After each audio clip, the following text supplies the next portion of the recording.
We're headed to Newark Airport to try and get some footage of an ICE detainee transfer. One thing people might not know is that ICE, Immigration and Customs Enforcement, they don't own any airplanes. But if you wanted to deport a bunch of people, you need a bunch of airplanes. And so those are privately contracted. But those airplanes can't do it on their own. And so they rely on something called fixed base operators, or FBOs. And fixed base operators are the companies that refuel the planes with aviation fuel. They provide the boarding stairs that let people on and off the flight, ground crews, hangar space, so all these planes can be stored somewhere.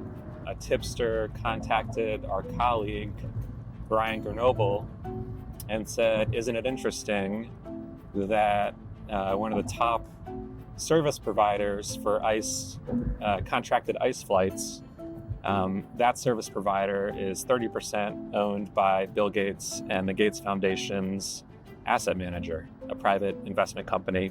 It's called Signature Aviation. So we're headed to see what Bill Gates has gotten himself invested in. This is what we saw at Newark. We tracked the plane as it approached the airport. And then, filming through the fence, we saw it park up close to the Signature hangar. We had a very limited view, but we saw Signature refueling the plane and connecting it to a set of its boarding stairs. We also saw many of the plastic bags that we know from other ICE flights are often used to carry detainee belongings. At one point, we saw a procession of law enforcement vehicles approach the plane that may have been carrying people in ICE custody, but our view was too obstructed to get any of them on camera.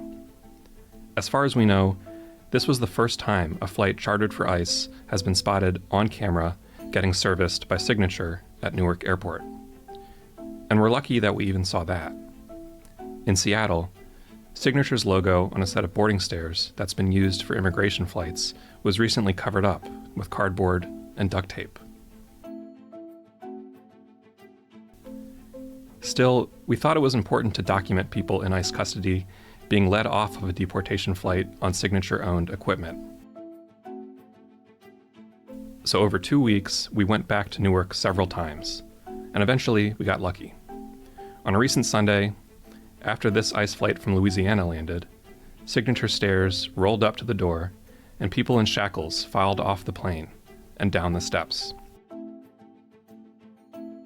After disembarking the plane and waiting on the tarmac for a while, the group was led onto Sprinter vans and taken away to whatever comes next.